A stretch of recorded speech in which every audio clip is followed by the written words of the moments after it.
Olá! Bora mergulhar fundo no relatório de um dos gigantes da logística no Brasil, o HGLG11. Vamos decifrar o que o último mês nos contou sobre a saúde do fundo, as estratégias que ele está usando e, claro, o que a gente pode esperar daqui para frente. Tudo pronto? Então vamos lá. Nosso papo de hoje vai seguir um roteiro bem claro. Primeiro, a gente vai entender o cenário geral, o macro. Depois, vamos dar um zoom nos números do fundo. Em seguida, um tour por dentro do portfólio dele para ver quem são os inquilinos. Aí, a parte mais agitada, as grandes jogadas de aquisição. E, para fechar, a gente amarra tudo isso e vê o que significa para os resultados e o futuro. Beleza, primeira parada. Para a gente conseguir avaliar o desempenho do HGLG11, é fundamental entender em que campo ele estava jogando. E olha, em outubro de 2025, o jogo não estava nada fácil.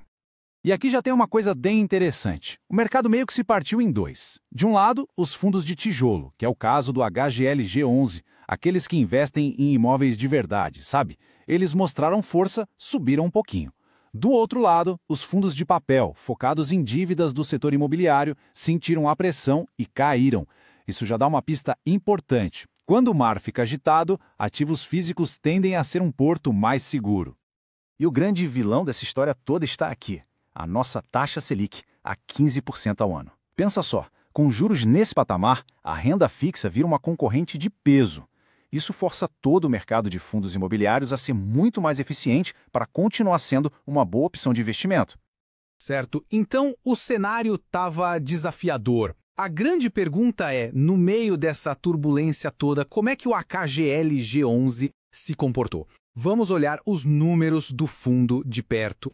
Para começar, vamos ter uma noção do tamanho, um valor de mercado de 5,4 bilhões de reais.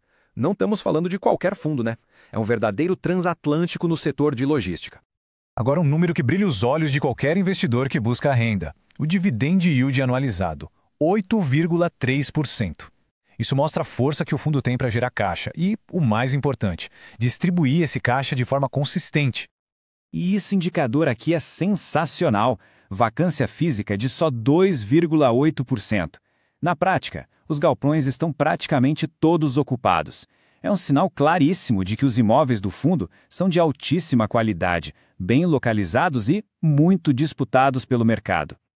Juntando todas essas peças, a gente tem a foto de um fundo extremamente sólido.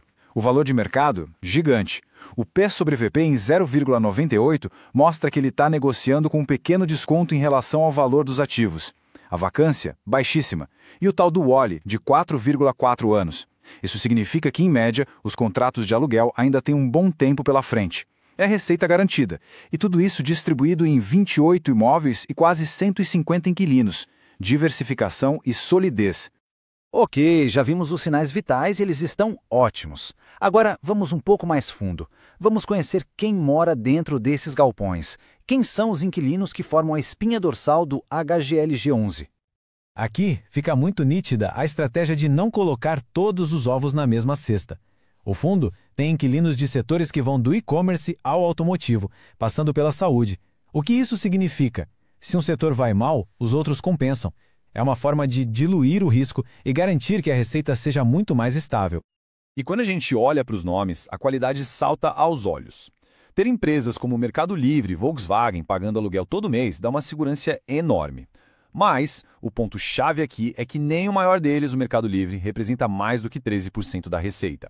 Ou seja, o fundo não depende de uma única empresa para sobreviver. É a combinação perfeita de inquilino de peso com uma boa diversificação.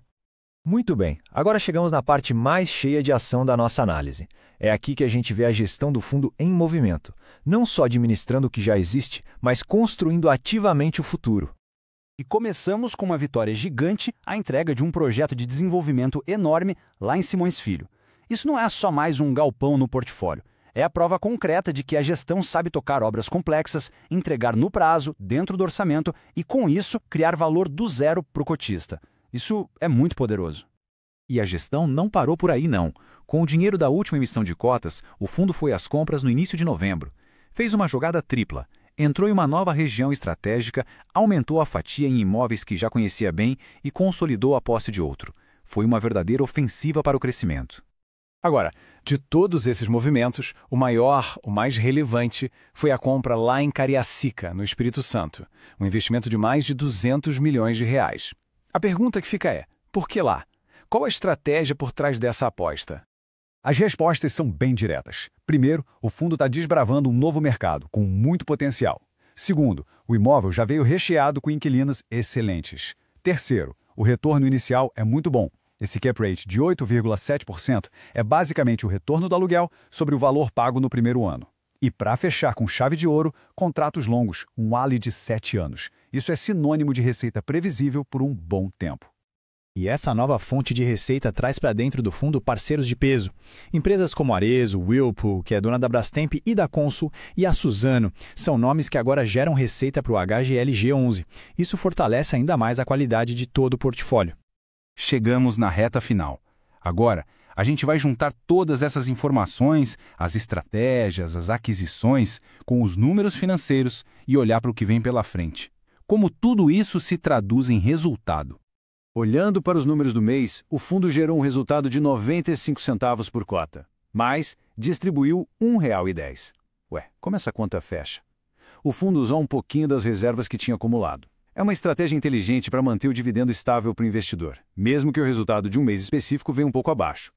Um ponto super importante é a alavancagem. Muita gente ouve a palavra dívida e se assusta, mas aqui ela é usada como uma ferramenta de crescimento. O fundo pega dinheiro emprestado, de forma controlada, para conseguir comprar mais imóveis e crescer mais rápido. Esse nível de 12% é considerado bem saudável para o tamanho do portfólio. E o mais legal é que essa dívida não é para sempre. Ela vem com um plano de saída muito claro. O gráfico mostra exatamente como a gestão planeja ir quitando essa dívida ao longo dos anos. Ou seja, eles usam a dívida como um impulso para acelerar o crescimento agora, mas já com uma visão de longo prazo para fortalecer a estrutura de capital do fundo. É uma gestão prudente. Então, se a gente pudesse resumir tudo em uma frase, seria esta. Mesmo com um cenário macroeconômico complicado, com juros lá em cima, o HGLG11 não está na defensiva. Muito pelo contrário, o fundo está no ataque, aproveitando oportunidades para se fortalecer, para construir, para comprar e para expandir ainda mais o seu domínio. E isso nos deixa com uma pergunta para refletir. A estratégia é ousada, de crescimento forte e inteligente. A questão que fica no ar é, será que todos esses movimentos estão, de fato, construindo um verdadeiro império logístico? Um império robusto o suficiente não só para aguentar as tempestades, mas para prosperar em qualquer cenário econômico que o futuro nos traga? Fica aí a reflexão.